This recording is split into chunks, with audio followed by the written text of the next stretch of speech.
In Pensacola for over 30 years.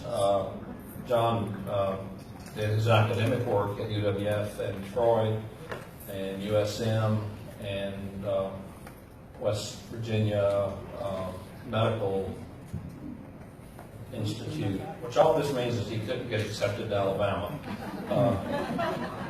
But he didn't play football. Anyway, I'm glad John is here. Tonight we are going to talk about anxiety, and then next week we go back to issues related to substance abuse disorders, and then 2 weeks from tonight, which I think is really important. If you're saying, I don't need to be there, if you have kids or grandkids, John is one of the most talented guys in town around issues of ADD, ADHD, and I would really encourage you to be here for that. And so that's the next couple of weeks. I'm delighted that John is here, delighted that you are here, and John, thanks so much.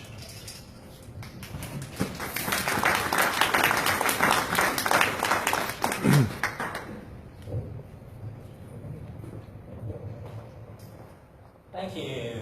Appreciate the opportunity to be here.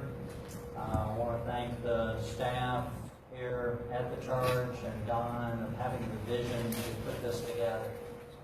It's really a needed thing in the communities, in the church, and something we don't always talk about, but affects just about every family in one form or fashion. So I think you guys have the handouts, and there are copies of the slides that we'll be following. I'm going to go through and talk just a little bit about anxiety, models of anxiety, types of anxiety, and then treatment of anxiety. And it's, the title is Do Not Be Anxious, Easier Said Than Done. So many of the anxious patients I work with get really frustrated because people who do not have anxiety just expect them to snap their fingers and get out of it. They just think you can just kind of turn it off.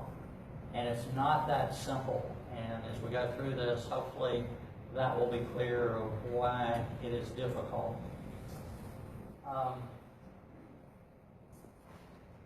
Tripartite model of anxiety. This means there's just 3 parts to anxiety that I think is important to be aware of, and we're going to go through this fairly quickly. There's a very strong physiological response, and because of that, that's part of what makes it so terrifying when you have a panic attack or significant anxiety. Often the activation of the sympathetic nervous system. Fight or flight. This is a really important part of anxiety. I have done a lot of anger management. I work a lot with adolescents and do some work with the Department of Juvenile Justice, and so I see a lot of anger issues. And through the years, there's 2 types of anger. One, I don't get my way. But there's a second type, and I've decided is probably actually more prominent, and that is the fight or flight response. That if someone feels threatened, whether they really are or not, then that part of the brain that we're wired with takes over, and they go into a fight or flight mode, and it comes out, if it's fight, it comes out as anger and aggression. And so a lot of people who have anger issues have problems with anxiety, have problems with defensiveness. They get defensive very easily. And then some of the physical symptoms: increased heart rate, rapid breathing, muscle tension, sweating, trembles. Anxious patients can have one of these, all of these, some of these. It can vary from episode to episode. The mental part of it: worry, negative anticipation. So much of anxiety is predicting the future. I'm going to tell stories about patients that I've seen, but I am changing all the demographics to protect confidentiality and just using sort of the core story for illustration. But I had a gentleman I saw, and he had a son who lived in Atlanta, and he would go visit the son. And so each time that he was going to visit his son, then he would come in and say, I can't do it. I can't go. What if I get lost? What if I have a wreck? What if my wife is sick? What if, what if, what if? And so we'd work him through it. He would go. He would come back. Well, how was your trip? It was wonderful. It was great. I don't know why I'm so worried. A few months later, getting ready to go visit his son. Guess what happens? Same process. So one day he comes in and I says, well, how have things been going? It's been doing great. Well, what's been so great? Well, I've had some relatives in town, and this past week we went parasailing out at the beach. You're worried about getting lost, but you will go parasailing. I have kids who are very anxious, and the least little thing will set them off, but they're high risk takers. And so sometimes what we think should look like anxiety really doesn't look that way. And so you really have to assess, but this idea of negative anticipation, predicting what's going to happen, is a big part of it. A lot of what ifs. Yes, but if there's a lot of what ifs, then it's probably anxiety. Possibility versus probability. And part of the reason I'm spending time on this is a big part of treatment is educating people about anxiety so they learn to recognize it. Recognition of anxiety from legitimate fear becomes real important. People who have anxiety disorders treat the anxiety as real fear, so it's hard to do anything to give it up. But possibility versus probability. Is it possible that a plane could crash on this building while we're sitting here? Sure, it's possible. Is it probable? So if we function on possibility, then we're going to go sit out on the hot parking lot and meet out here so we can watch for planes coming just in case one's going to crash on the building. If you live by possibility, then you go buy a boat, but you go sit on it at the dock and you never take it out. That way, there's no possibility of it sinking. You buy an airplane and you go sit on it on the ground and never fly it. That way, there's no chance of it crashing. But anxiety takes possibility and it focuses on that and it evolves into probability. And it's very difficult to challenge that. Obsessions, and we'll talk more about obsessions later on. The definition of obsessions is intrusive, unwanted thoughts, feelings, or images. And we'll go into a little more detail when we talk about obsessive compulsive. Then finally, difficulty concentrating and focusing. The key behavioral part of it is avoidance. Anxious people will avoid. A lot of times when anxious people first come in, then it's hard to get them back for a second session because I may have had them talk about their anxiety and identify it as anxiety, and so their solution is, well, if I have anxiety, I just won't think about it and it'll go away. The problem with avoidance is you get anxious, you avoid, the anxiety goes down. So it temporarily works, which reinforces avoidance. So the next time you're anxious, what do you want to do? Avoid. And that becomes a habit, a pattern. And what happens is these folks' world just shrinks. It gets smaller and smaller. And you get an agoraphobic, for example, and they have trouble getting out of one chair in one room in their house for fear that they will have a panic attack or an anxiety attack. And it can become just paralyzing. I've seen folks that could barely get into the clinic to see me who had panic attacks and agoraphobia. They would have to get somebody else to drive them. They could not get there themselves. And so it's a challenging thing to work, but avoidance is the key. The solution is avoid everything.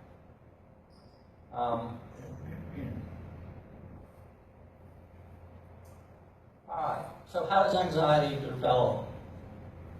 People with anxiety typically have a genetic vulnerability. There's a very strong correlation, family history with anxiety. When you take a family history, somebody in the family probably has had anxiety before. And so that gene is passed on. Now, it may be dormant, you may not see very much of it, you may see a little bit of anxiety, but it doesn't interfere with their life. And then they go through a period of stress. And once they go through the period of stress, then all of a sudden the anxiety becomes activated. And any of the anxiety, panic, generalized anxiety, obsessive compulsive, they may be able to manage it, then they go through a period of stress. And we see it in the practice all the time that all of a sudden people come in and they're just having this horrifying anxiety, sudden fears that they've never had in their life, and it's beginning to affect their ability to go to work even. And you get to checking and they just went through a period of stress in their personal life, in their business, whatever it may be. And that's what sets it off. So they go through the stressful situation, they have an anxiety attack. And once they have the anxiety attack, then they go on what I call hyperscan. They're looking for signs of anxiety so that they can try to prevent it. What do you think happens when you look for something? You find it. So these individuals will walk up a flight of stairs and their heart's beating, and all of a sudden they'll say, "Oh no, I'm having a panic attack." And "oh no" is the key word to having a panic attack. When you go, "oh no," you have triggered the panic attack. And so they walk up the stairs, "oh no, I'm having a panic attack." No, you just walked up a flight of stairs. Your heart rate's supposed to be up. But everything gets interpreted as anxiety because it's so terrifying. It's really part of the whole process and how this develops into a greater disorder. And so the more they look for it, the more they experience it, the more they experience it, the more they look for it, the more they see it, and it just becomes a cycle that's very, very difficult to get out of. And eventually what happens is anxiety generally evolves into fear of fear. What is an anxious patient's greatest fear? They're afraid they're going to be anxious. They're afraid they're going to have an anxiety attack. And that's what it eventually evolves into. They're not afraid of the plane crashing on the building. They're not afraid of being attacked by a bear or whatever it may be. They're afraid they're going to have an anxiety attack. School refusal. We used to call it school phobia, but they've changed the title. 4 reasons kids will get into not going to school. One is that some social issue. They're being bullied or feeling left out or whatever. 2 is they're not very good at school. And if you're not very good at something, you don't want to go. They may have a learning disability, and so they just try to avoid school. 3 is they want to stay home, watch TV, play video games, rather than go to school. 4 is they're afraid they're going to have an anxiety attack. By far, the largest percentage of kids is number 4. They're afraid they're going to become anxious. And so you've got to treat it as fear of fear. And again, once we explain this, even to kids, it's like you can almost see them thinking, wow, that really is true. And once they can recognize it and sort of predict it, they get a sense of control over it that they haven't felt before. And that becomes really important.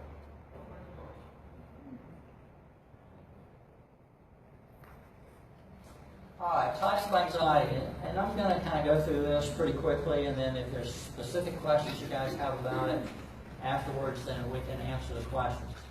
It's very difficult to cover in an hour all the details of anxiety. So my goal is to try to meet your needs, answer your questions. So I'm going to go through, give you some basic information, and then we'll take the time we need to answer questions and try to meet your needs. And if there's a question you're afraid you don't forget, feel free to ask it as we go. Try to hold most of them to the end if you can, but I will take some as we go. So types of anxiety. Generalized anxiety. This is just basically where you worry. Chronic disorder characterized by excessive, long-lasting anxiety and worry that's out of proportion to real-life events or situations, and it occurs more days than not for 6 months. So it's just worrying about things that you that just don't need that much attention. You know, everybody has worry and anxiety. We all experience anxiety. It's normal. We're wired that way. Anxiety is helpful. It protects us. If you're out in the woods and about to step over a log and you hear a hissing sound, it's good to be cautious. It's good to be a little anxious at that point. It helps us to make good decisions and be cautious. The problem with anxiety disorders is their thermostats are out of whack, and they sense everything as more dangerous than it really needs to be. Separation anxiety, and this we primarily see in kids. You can see it in an adult. I don't think I've ever seen a case of it in an adult, personally, but I see it a lot in kids. And it's developmentally inappropriate based on separation from an attached person. Recurrent excessive distress when separated may impact sleep and school attendance.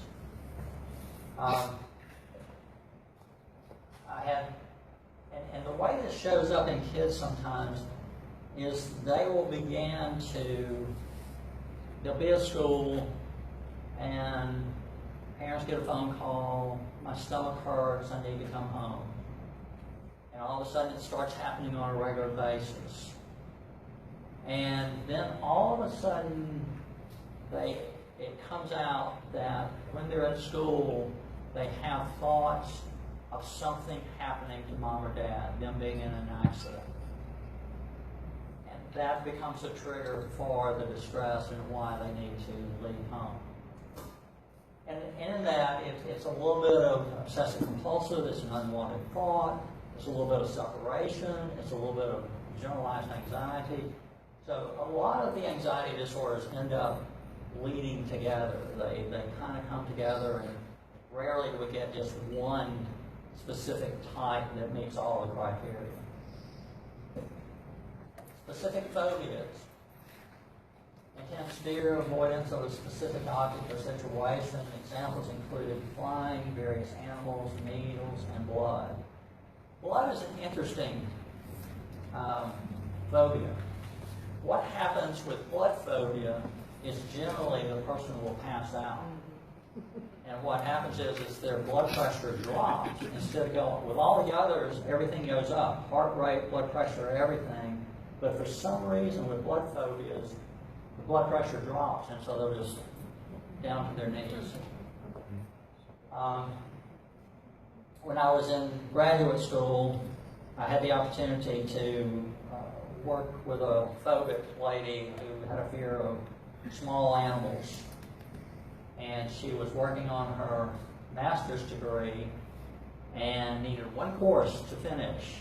And in that course, she had to put a white rat into a maze and train the rat. And she had been putting it off and putting it off. Her phobia was so bad that if she saw a picture of a rat in a textbook, she closed the textbook. She even had difficulties looking at like birthday cards with little animals on it. Anything like that really distressed her. No trauma, nothing in her background, just a phobia. And so we did treatment, and she did well with it. And I'll talk a little bit about treatment in a few minutes and talk about that as an example. She did well with it, passed the course, got her master's degree, and went on. But phobias are very powerful, and we don't know why certain people have phobias of one thing and other people have phobias of another thing. Everybody has their own thing. Social anxiety or social phobia. Marked fear and anxiety triggered by situations with possible evaluation by others. And there's two types of folks that I see with this. One individual comes in and just is really socially awkward. They do not have very good social cues. Social skills don't pick up on cues. have trouble talking, expressing themselves, carrying on conversation. So we understand why they're anxious. And with those individuals, the treatment is try to improve their social skills. With the other group, they're worried about being inappropriate. You talk to them, they're great conversationalists. They can carry on a conversation, but they're so worried that somehow they're going to mess up, or somebody's not going to like them, or somebody's going to reject them, and that becomes the basis of their anxiety. The new one that's been included in this category is called performance only. And this is where you've got to do something in front of people. And normally we think of sports or public speaking is obviously one of the things, it is the most common fear of all. But also things like I worked with one young lady who was, during graduation, supposed to walk up with a flag. And she became so anxious about just walking up on the platform with the flag, she had to run to the bathroom, handed the flag to somebody else to take up. Just the idea of carrying a flag, walking in front of people. Some kids get very nervous about being put in the spotlight, even if they're really good at something and people will give them praise and acclamation. If they're in the spotlight, they can get very anxious, and kids will actually go into that fight or flight mode where they will actually have a temper tantrum and get aggressive in that situation. And it's very difficult to, a lot of people assume, well, this kid's just spoiled, so forth and so on. Yeah, the kid is scared to see death and reacting that way. So performance anxiety is really a very prominent part of social phobia. Panic disorder. Very high percentage of people will have 2 to 3 panic attacks in their life. It's very common, but it doesn't develop into a panic disorder. Panic disorder is where it's reoccurring, and it's sudden and repeated attacks of intense fear. The physiological symptoms are listed there. We talked a little bit about those before with anxiety. Feeling of being out of control during a panic attack. A lot of people with panic disorder think I'm either having a heart attack or I'm going crazy. And they fear the sense of loss of control. They will not get in lines, and I think that's fear of avoidance of places where panic attacks or where they feel like they may be trapped. One person I worked with would not drive across the 3-mile bridge, not because of fear of the bridge crashing, but fear of there being an accident on the bridge, getting trapped on the bridge, and having a panic attack on the bridge. Again, going back to that fear of fear. They're afraid they're going to have a panic attack, and so they try to avoid whatever situation. Superstitious rituals. I had one young lady that I worked with that had panic attacks, and she came in and she brought this big backpack with her, and so she sets it down, and all of a sudden she gets out a bottle of water. Then a few minutes later, she gets out a bag of cereal. A few minutes later, she gets out some gum. A few minutes later, she gets out some mint. And it's like 6 or 7 things that she got out of this bag. All of those, at one point or another, she had taken during a panic attack, and the panic attack had stopped. So she carried these with her wherever she went. That's a superstitious ritual. And understanding that it really wasn't working. That was not what was doing it. A lot of times, we used to diagnose panic attack as with or without agoraphobia. Agoraphobia now has its own diagnostic category. Agoraphobia is fear of anxiety or panic in different situations resulting in avoidance. Some of the examples: public transportation, open spaces. Agoraphobia really means fear of open spaces, fear of the marketplace, and the fear of the open spaces. Enclosed places, getting trapped, being in a line, that's what I was talking about earlier. I've had patients who would not go through a drive-through at the bank or in a fast food because they were afraid that they might have a panic attack in line and wouldn't be able to get out. Some would not stand in line at a grocery store for fear of having a panic attack in the grocery store, people seeing them, thinking they're crazy, them passing out, drawing attention to themselves. They have a little bit of a performance anxiety. So you can see the devastation that occurs in a person's life and how it really impacts it and interferes with folks' ability to function. Obsessive compulsive disorder.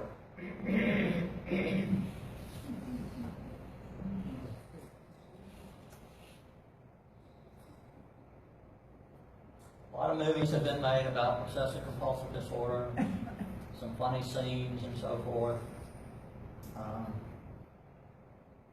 An obsession is a recurrent, unwanted, intrusive thought, urge, or image. And I would add feeling as kind of the urge. It just doesn't feel right, so I can't do it. I can't leave it alone because it just doesn't feel right. Images is one of the ones that doesn't get much attention. And when you first see these patients, a lot of times they will get diagnosed as psychotic, and they're not really psychotic. They're having these unwanted images that pop in their head, and it's really obsessive compulsive.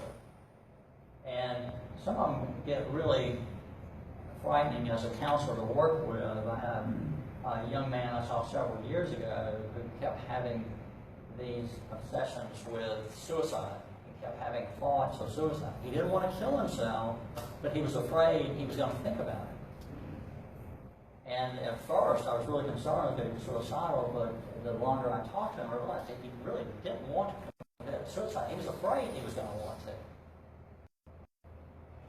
And so this obsession is unwanted. I had a patient a number of years ago that had a fear of driving across a bridge because he was afraid that his hand would jerk the steering wheel over and run off the bridge. No intent to do it, but a fear that this would happen. Another lady I worked with could not have knives out for fear, because each time she saw a knife, she had the thought, would I stab my children? And so there's certain things that we see, and we're going to talk about that help us diagnose this. It's often very time consuming. A lot of times the people will say, this is illogical, this is irrational. It doesn't make sense, but they can't stop themselves from doing it. The way I think about this is, it's like we all have our private thoughts and pretty bizarre thoughts. We won't admit it, but we have them. And when we've done surveys where there's guaranteed anonymity, people will acknowledge all kind of negative thoughts. I think it's 65% of young mothers admitted having thoughts of harming their children when they can do it in total anonymity. But they have this thought that pops in their head, and then they say, oh, that's ridiculous, I'd never do that. Well, the obsessive individual has that thought and thinks, well, I thought it, I must want to do it. And then it's like that little, you've seen the little wheels with the gerbil or the hamster that gets stuck? It gets stuck in their brain. The non-obsessive can say, oh, that's ridiculous, and they can shift it out. The obsessive, that thought gets stuck in that little wheel, and they just cannot get rid of it. And obviously, the more they think of it, the more distressed they become.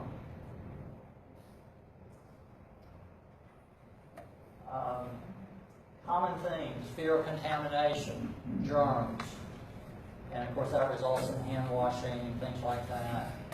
Fear of harm. Some will have a fear that they're going to harm others. Some will have a fear that someone in their family will be harmed. But that theme, again, when we see that, that helps us understand this is a good chance this is more of an obsessive compulsive than some other psychiatric process. Need to hoard things. You may have seen some of the reality shows on hoarding. And they go about treating it all wrong. They try to do organizational stuff, and that's not going to work with the truth obsessive compulsive. You've got to treat it as an obsessive compulsive disorder, and we'll talk a little more about that later. Need for symmetry. You got to have 3 on this side, 3 on this side. And if it's not, then I can't tolerate it. You know, things have to occur in a sequence of 4.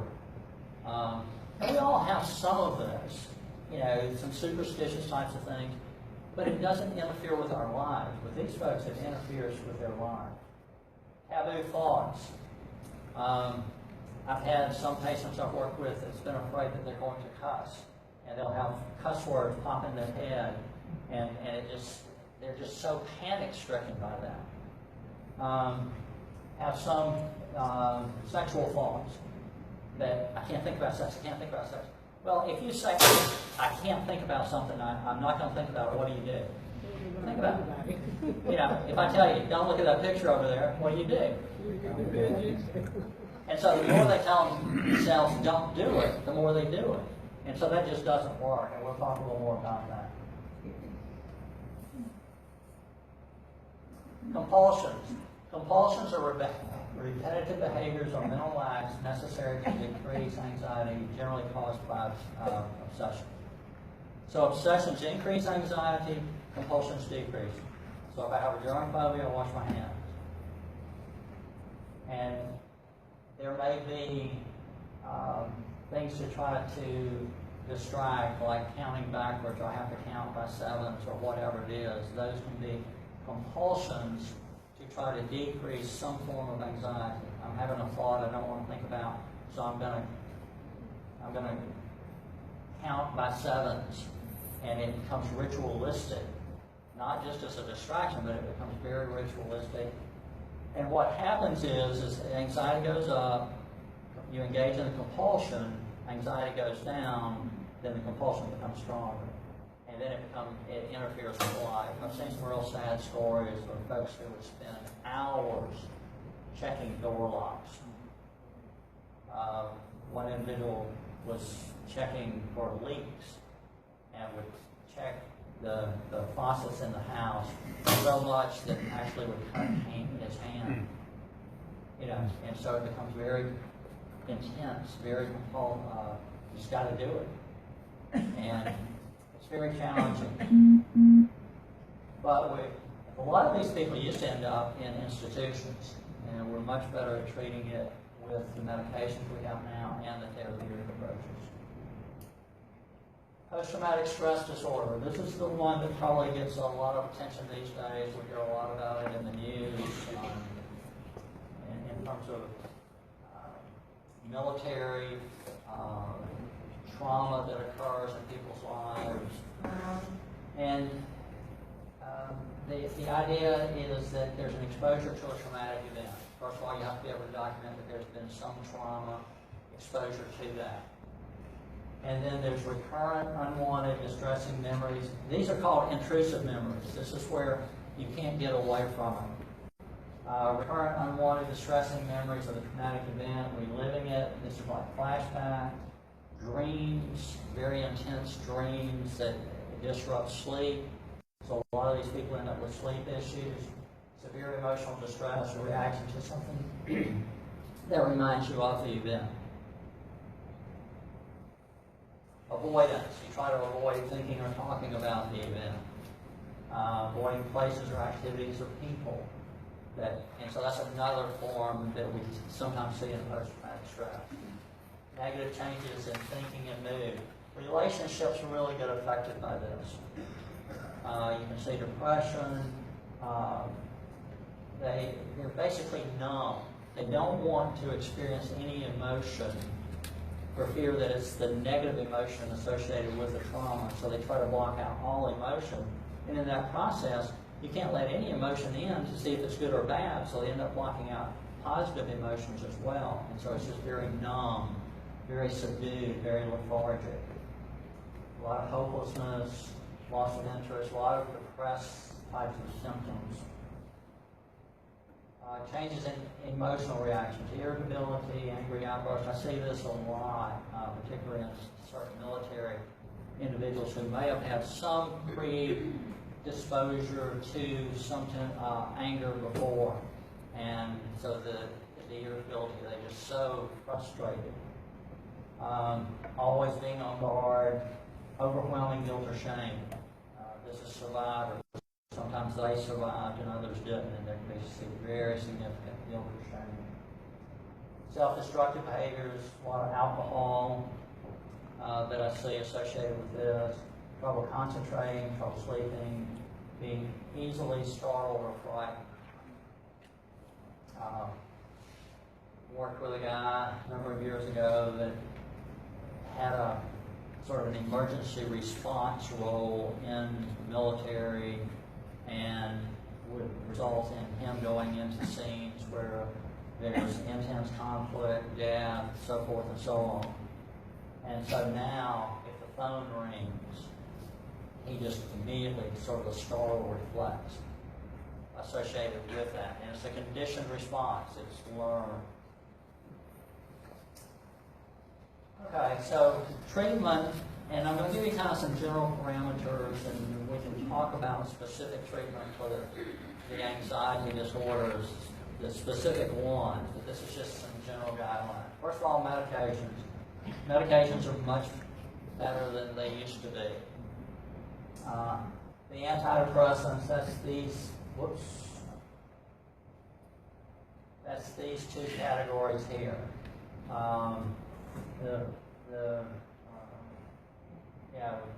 Prozac, Zoloft, Celexa, Lexapro, they all fall in this. Effexor, Cymbalta, and Prestige, one of the newer ones there, in the serotonin, norepinephrine uptake. Benzodiazepines, let me express a word of caution here. Benzodiazepines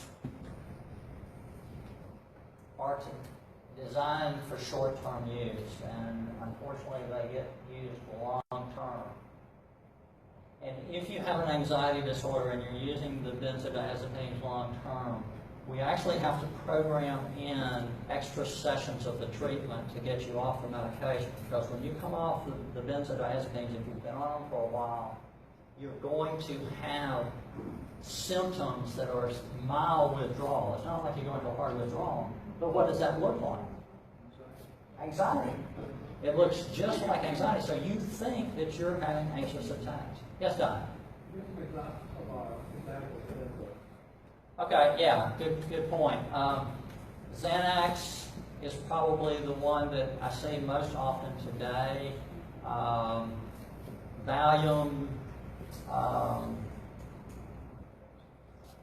Ativan, I kept wanting to say Ativan, I knew that one right. Ativan, all of those are in that family. And there's some new data coming out now about the effects of these and other medications, sleeping medications, antihistamines, and the effects on cognitive processing as you get older. That there's a higher risk if you're on these medications long term, there's higher risk of cognitive processing disorders. So there's a lot of reasons to be careful with these. The benzodiazepines are addicting. Some people can get addicted to them, and you have to be very careful with it. But as far as anxiety, I'm not a big fan of using those for treatment. Now, if a person is just hanging on to the ceiling with their fingernails, it's so bad, then using those short term to try to regroup is the effective. But long-term use for anxiety, you have to be really careful with. And then Buspar is another one that is used for the treatment of anxiety.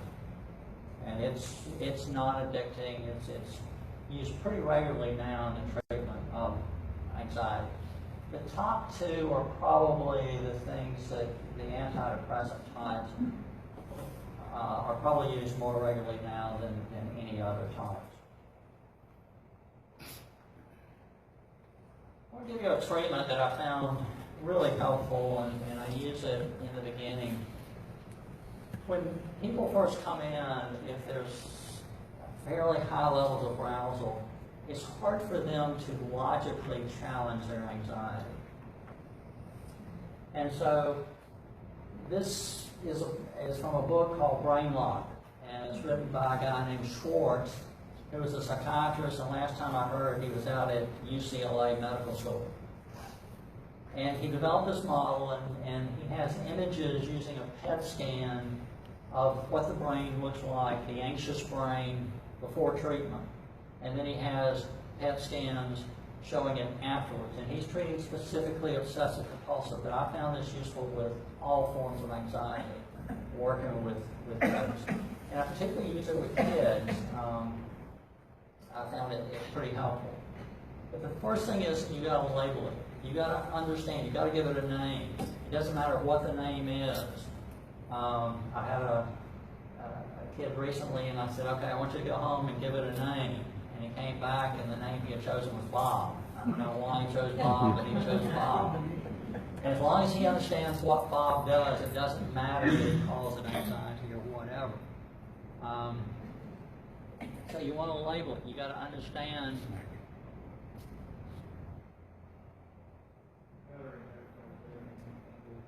I think it must have the red lights on.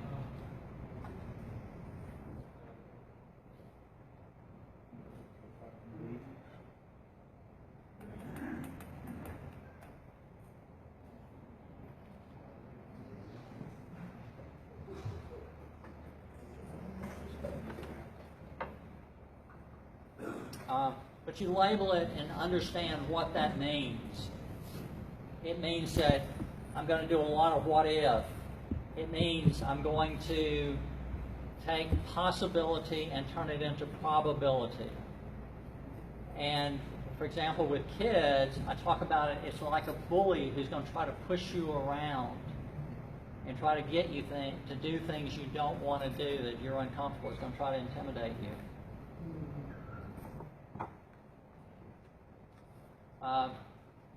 So label it so that you understand what that means. And then you cannot make it go away. What that means is, like a while ago when I said, telling yourself not to think about it.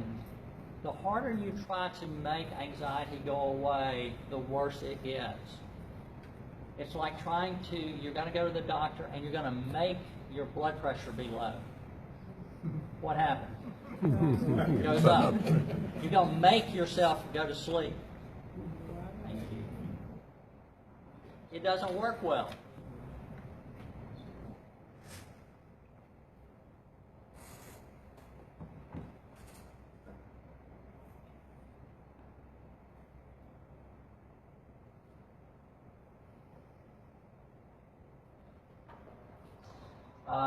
So you cannot make it go away. And to understand that trying to fight it, it's like sleep. You try to fight sleep, and it's probably going to get worse. And so you've got to figure out ways to just kind of let it happen. And essentially what happens is you have to say to it, kind of like, okay, I'm going to go over here and I'm going to do this. You're welcome to come with me and bother me, but you're not going to keep me from doing it. And you get away from the fear of the fear. Number 3, because you think it, that doesn't make it real. Give you an example of what I do to illustrate this point. I have decided that I'm never going to leave the building again. I'm going to sleep here, I'm going to eat here, I'm going to stay here, and the reason is because I'm afraid there's a bear out by my car. Okay? Let's assume for a moment that's a real scenario. Is that a real fear? It is a real fear. My heart's pounding, I'm scared to death, it's changing my behavior. Doesn't mean it's a real bear. No. And so understanding that most anxiety is based on our thought processes rather than real events. And that's because you think that doesn't make it real. Yeah, that bear is not real, but I am real scared. And when you think about so many anxieties, that's what it is. It's anticipation of things that most of the time does not occur. It's low probability. It's possibility. And then the final thing is do something different.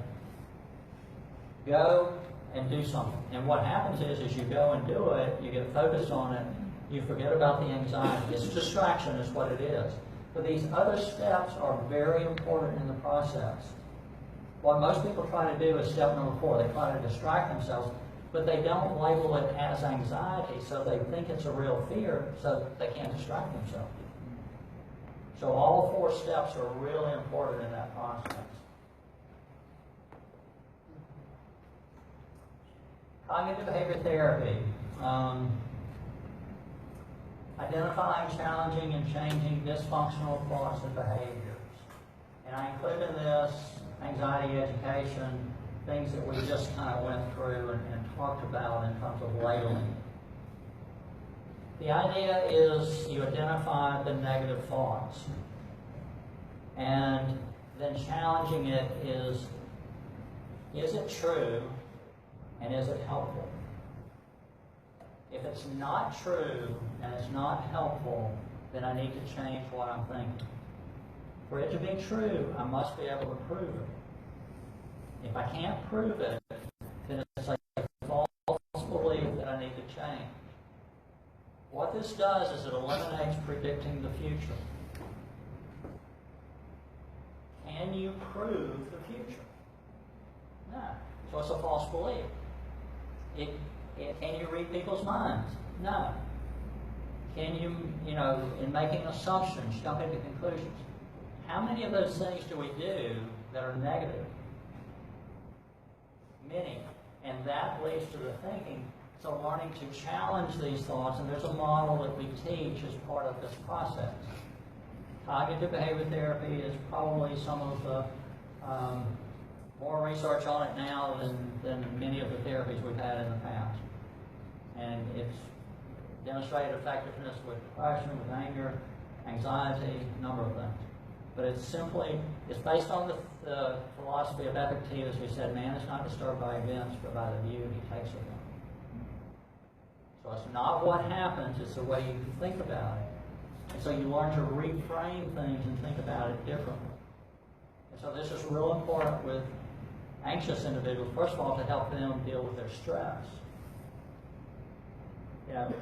One of the questions that I ask a lot, I don't know if it's just me or if it's everybody these days, but everybody is stressed out.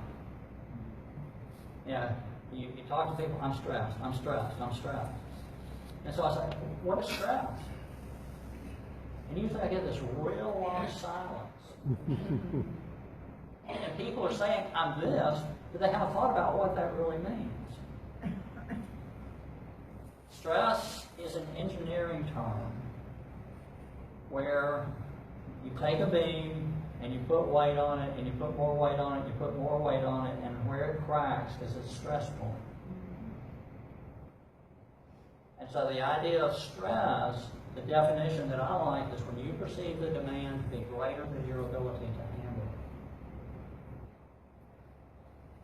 When you perceive the demand to be greater than your ability to handle it. Think about astronauts. Would you be stressed if I strapped you into a rocket and told you it's getting ready to blast off into outer space and you have no control over that sucker? Those guys love it. And so their perception of their ability to handle it is totally different than mine. I see some people who have dealt with all kind of trauma, just all kinds of things in their life. And they're dealing with it. And then I see somebody who gets a hangnail and they fall apart. And so their perception of their ability to cope with things is very important. So if you believe you can't cope, then your stress level goes up. And that, is sort of self-imposing. But believing I can cope with it. Now, one of the things we've done is we've confused being able to cope with something with not liking something.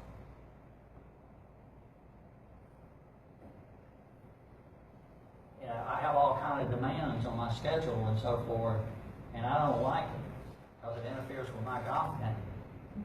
So I'm stressed. No, I'm not stressed. I'll handle it. but I can convince myself I am.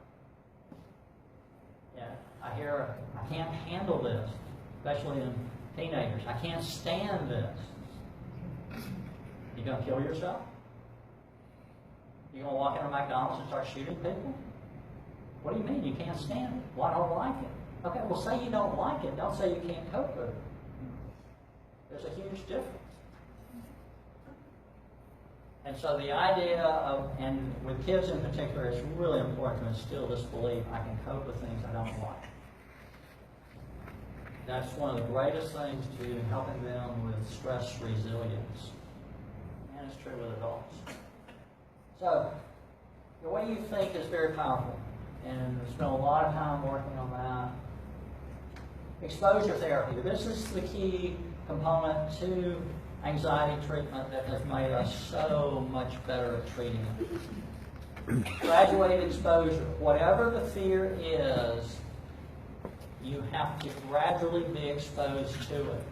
You don't want to overwhelm the individual. You give them small doses of anxiety. When you get an immunization for polio or whatever, what do you get? Small dose of polio. So your body learns to fight it off. The treatment for anxiety is to give small doses of anxiety. Was talking with a young man a couple of weeks ago, and he's very perfectionistic, and so he's always worried about whether or not he's going to have enough time to get his homework done. And I mean, this kid worries about it. It's not just conscientious, it's worry. And so I told Mom, I said, you know, probably one of the best things we can do is not let him do his homework one night. And him experience the anxiety and see the world's not going to end, he's not going to die, no catastrophic thing is going to happen, and then he will be more effective at dealing with anxiety. Good anxiety treatment cannot occur unless you are exposed to what it is you're anxious about. It has to happen. And so part of like post-traumatic stress disorder, well, graduated exposure, response inhibition, systematic desensitization, these are examples. Response inhibition is what's used with obsessive compulsives.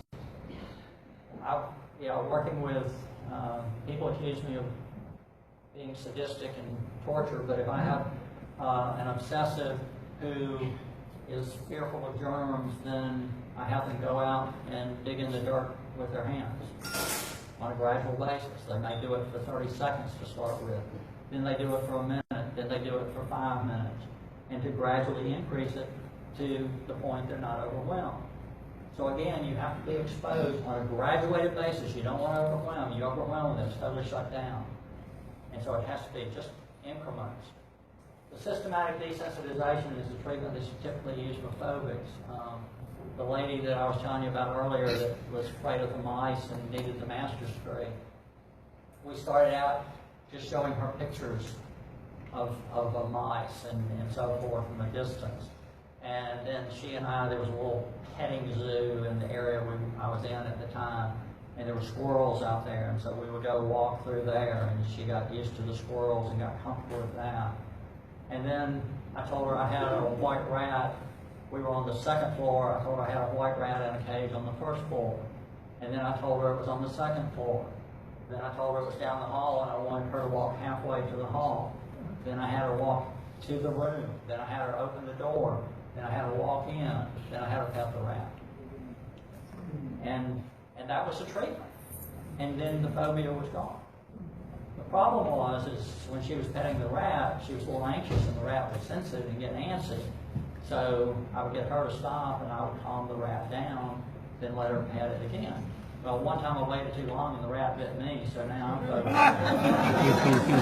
focused. True story, I did get bit by the rat. Yeah. But it went well. But this is really important. If you have anxiety and you're looking for somebody to work with you, make sure that they talk about exposure therapy, graduated exposure, those kinds of things, because that is essential. Mindfulness. This is a It's something that's been around for a long time that is becoming more popular, and the idea is to be in the moment, to try to experience the moment. If you experience the moment, then you're not reflecting on bad past experiences, you're not anticipating the negative future. And that's what anxiety is really about. And so getting people, it's like if you wake up from a bad dream and your heart's pounding, you look around, there's my dresser, there's my chest of drawer, there's my telephone, there's my television.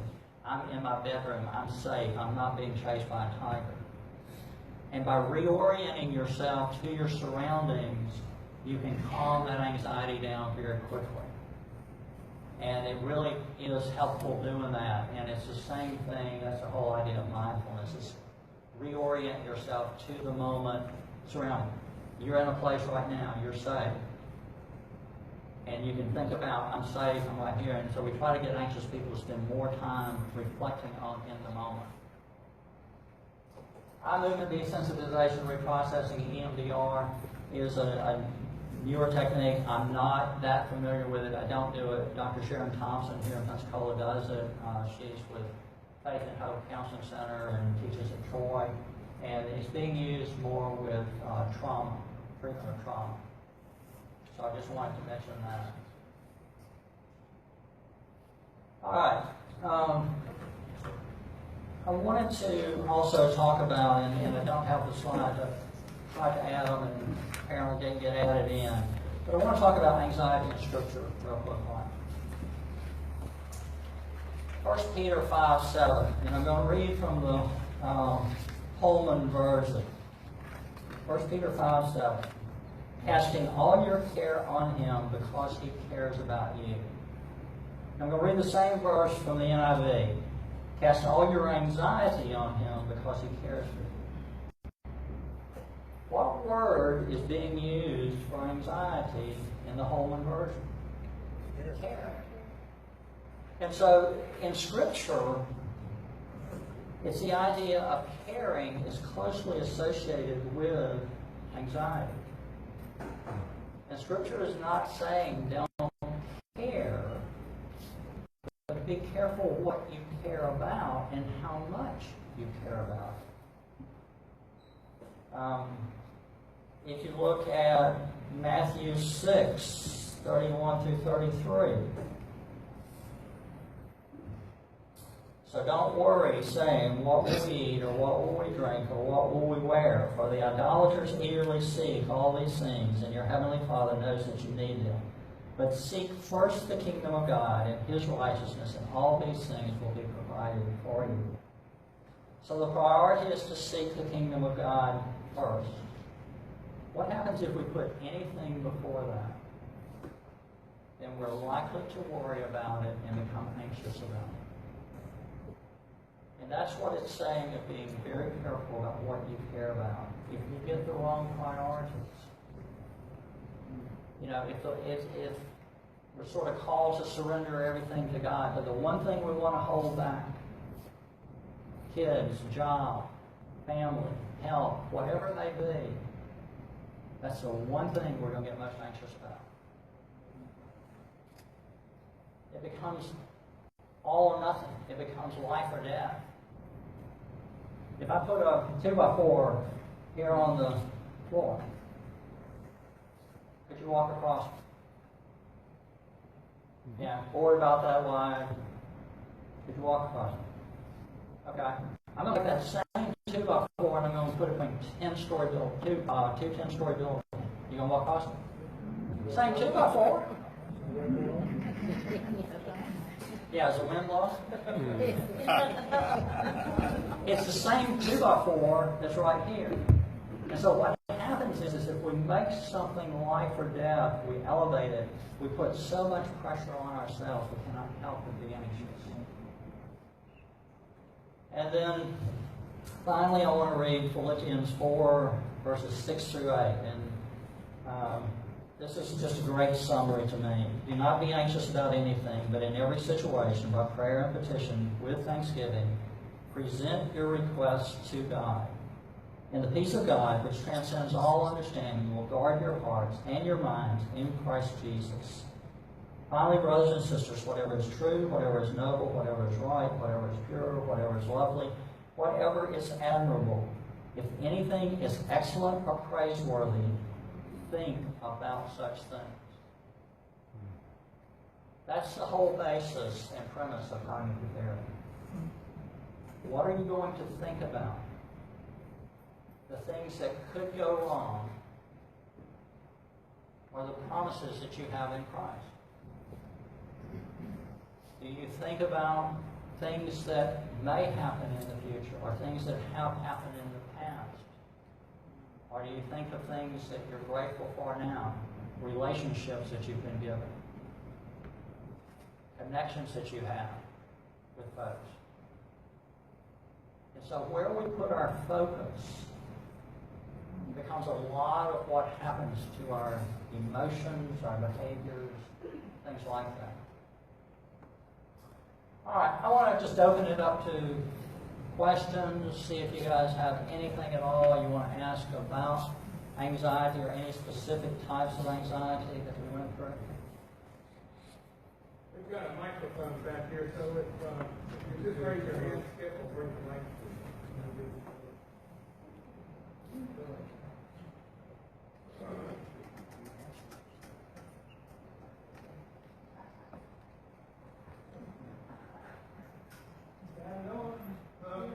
No, I haven't got it. We haven't got it. Okay. One of the phobias that was not mentioned, but I heard you saying a lot between the lines, was claustrophobia. Like standing in line, not being able to get out of traffic. Right. You're not in a tight little room, but you are in a claustrophobic situation. Would you speak to that? Yeah. Claustrophobia is feeling the fear of being trapped, essentially. My wife has no fear of dying in a plane crash. She has a fear of being trapped in a plane crash. We discovered this when we were at, I think it was Universal Studios, and there was a ride Back to the Future. And you get in this little car, and it's wide open, and so there were 6 of us got in this car, and all of a sudden, about the time that starts, this top comes over. And my wife's going, "Ma'am, ma'am," she's calling for the lady who was helping us get in, and she was ready to get off of that, and finally got somebody's attention and got on. And that's the first time she realized she was claustrophobic. And so it's the fear, and a lot of people have a fear of having panic attacks or doing something to publicly humiliate themselves, so they avoid being in line, standing in line, drive-through, restaurant, all of those. So it can be a combination of fear of panic, or it can be a sense of being trapped. And it's, like I said, the anxiety disorders are so interconnected. Sometimes it's hard to say this is this one or this one. It's a little bit of fear of panic attack, but it's also the fear of being trapped. Yes, sir. You related to the fact that certain phobias being genetic, Yes. but also phobias are possibly innate, aren't they? Because I was 29 years old before I realized I was claustrophobic, and that was too late because I was halfway under the pyramids in Egypt and couldn't get out. Oh, Yeah, I mean, there is definitely a genetic tendency for anxiety, but there are, I think everybody, if we took a survey of everybody in the room, somebody would have some fear. And so to understand fear, but it doesn't necessarily impact your life. If you never have to go to the pyramids in Egypt and get out of it, then you may be able to live with claustrophobia. I mean, my wife, she's learned to live with it and deal with it. And so if it doesn't interfere with your life, you may have a fear, but it not be considered a disorder. But that's innate. Well, I guess yeah, fear is, the fight or flight response is. Now, why certain people have certain obsessive themes, why some people have certain types of phobias, we have no clue about that. Some people, going into caves and places like that, tight spaces, doesn't bother them at all. You take them on top of a mountain, they're going to freak out. The fear of heights. So the idea of fear is, I think, innate and programmed. The types, everybody's different. I know of one good test, and that is to go to St. Louis and go up in the arch. Absolutely. Because 5 people squeeze into a washing machine in the dark, and you go up into the arch. Sounds like you had fun. Yeah, it is. I mean, you find out sometimes you don't do a test on purpose, but you find out whether or not you're anxious or not in a certain situation. But don't you say there's only one phobia, which is real phobia, which is like loss of control, essentially? Well, a lot of the anxiety disorders fit into that, is a sense of loss of control. And people struggle to try to gain control. And that's part of what we try to help them understand in therapy. I don't think that's necessarily just the phobias. I think that can be almost all the anxiety disorders, is putting themselves in a situation where they feel out of control, whether it's panic, whatever it may be. But yeah, loss of control is a huge part of it.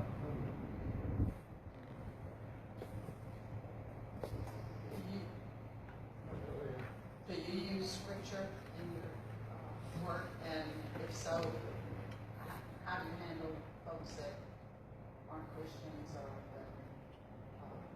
atheists or unchurched or whatever? Well, number of ways.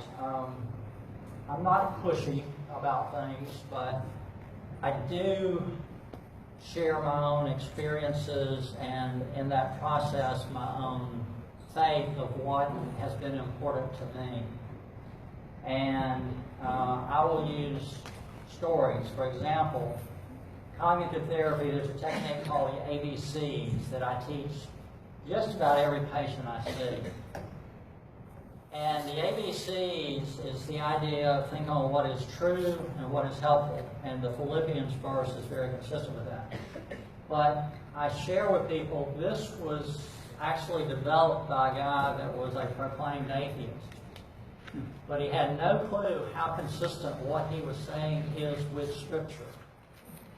And so I will throw things in like that. I will share my own experiences, my own discoveries in terms of dealing with anxieties and related to faith. For example, a lot of people worry about what others think.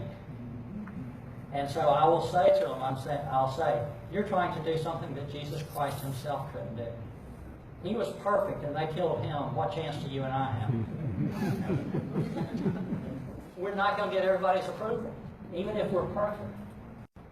And so I use things like that and just trying to, my own demeanor, my own behavior as an example, and try to show grace and truth to everybody.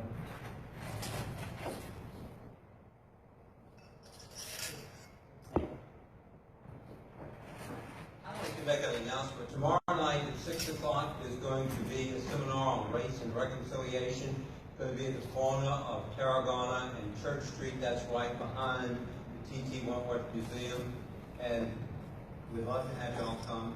I think it'll be very meaningful. It'll be the first of a series of seminars to be given by the University of West Florida. Thank you. What type of personality would not have any phobias, fears, obsessions? Well, I don't think anybody doesn't have any, but the question is, does it interfere with your life? You know, I think, like I said, everybody in this room, I suspect, has a fear, some superstitious behavior, won't step on a crack, whatever it may be. But it doesn't interfere with their ability to have relationships, to meet their responsibilities. It becomes classified as a disorder when there's an impairment in your life, when it's keeping you from doing something.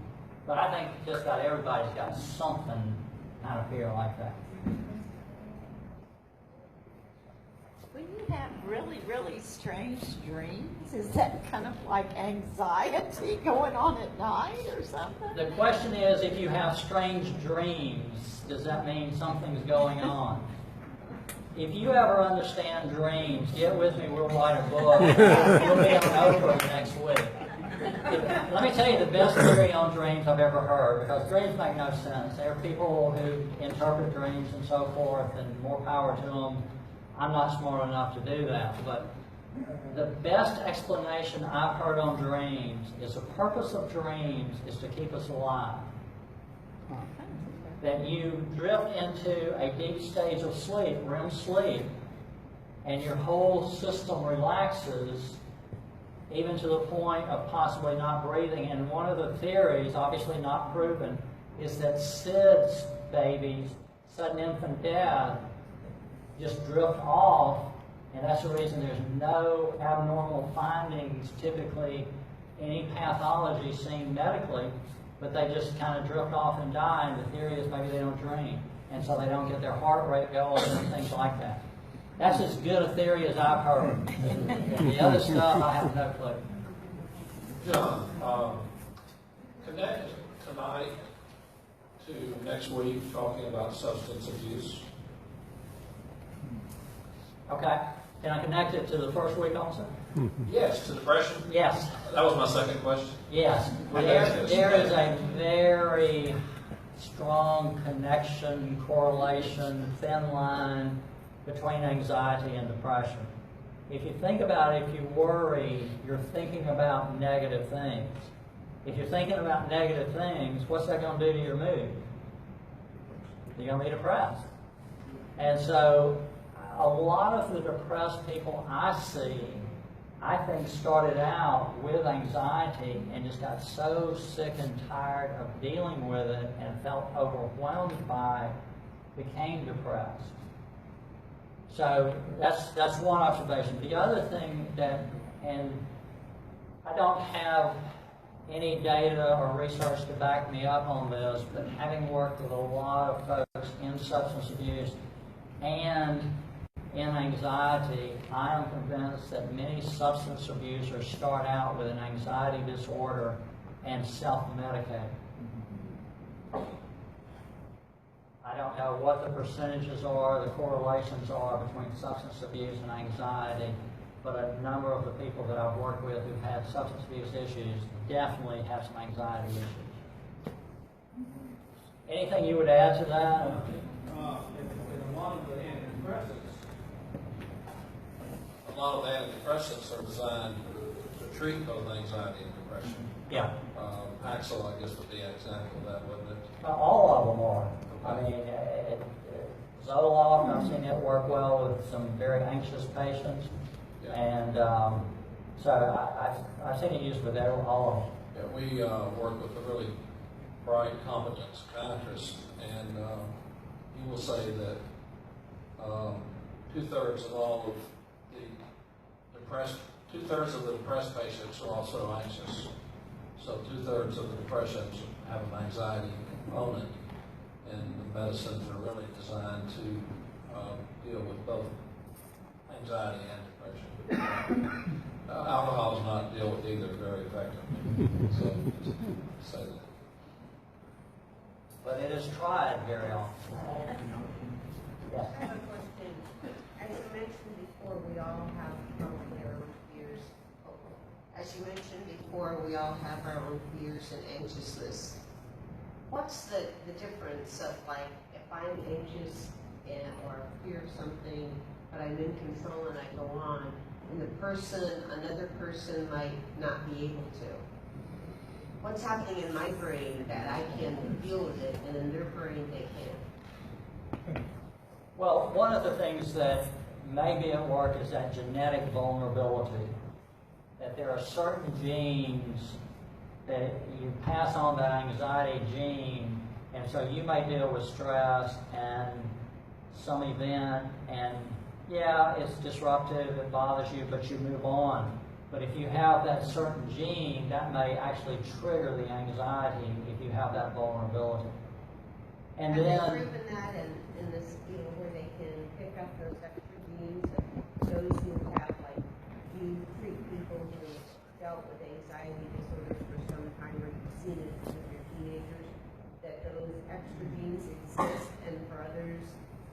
maybe it's, maybe not the endorphins or whatever, but something's triggering.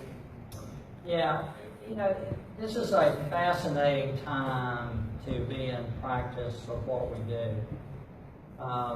More and more people are looking at DNA, and even some doctors now will do DNA studies to see which antidepressant you're most likely to respond to. And that is becoming more and more popular. Apparently, I haven't researched it in detail, but apparently there's more and more data looking at that. Also, you think about what has happened, like with heart and heart surgeries and so forth and so on, over the past 10, 20 years. Same thing has not happened with the study of the brain. And we are just now getting to a technology where we can better study areas of the brain, and when this happens, what goes on in terms of activity in the brain. And a lot of people are saying that within 5, 10 years, that there's a good chance that if you have a mental health disorder, you're going to go get a functional MRI to get a diagnosis. So all of this, we've been limited with our technology to fully understand all the genetic process, all the brain activity, and that has held us back. But now I think we're on the verge of seeing more and more information, and with that you're going to get more and more specific types of drugs. Even the treatment therapy is going to get better with that. So all of that gets very complicated to try to understand, and hopefully within the next 5 to 10 years we will have much better answers to that question. Yes, sir.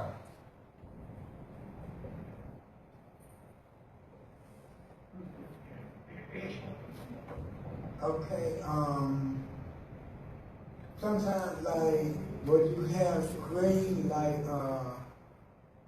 sometimes like they come in like as you really bad, so then you will wake up for your green, and then keep yourself relaxed more, and then so you will feel comfortable to go back to sleep. That way it won't be that bad.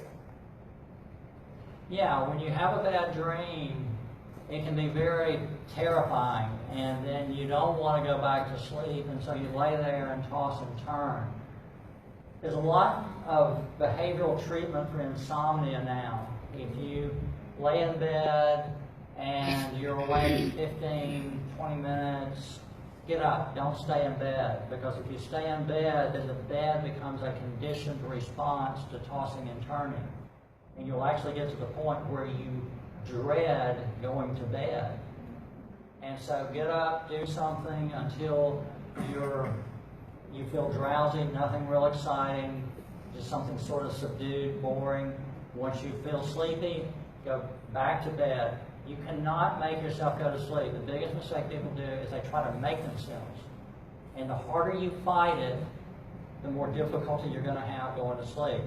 So you get up, I'll get up and wake up early and can't go back to sleep, and I'll get up and work on a Sunday school lesson or something like that, and say, can't sleep, go make use of the time and be productive, and then after a while I'll get drowsy and go back to sleep. But if you try to fight it and go back and try to make yourself, or you toss and turn, those kinds of things, you have to be very careful. So when you have a bad dream, you want to wake up, look around, I'm in my room, I'm safe, I'm not being chased by clowns on a garbage truck or whatever you think about, whatever it may be, and I'm safe. And once you establish that you're safe, if your body calms down enough to go back to sleep, then go back to sleep. If not, if you're still aroused, get up and, until you feel like you can go back to sleep. Don't nap, try to get up at the same time. You're trying to establish that natural rhythm that we have to our sleep.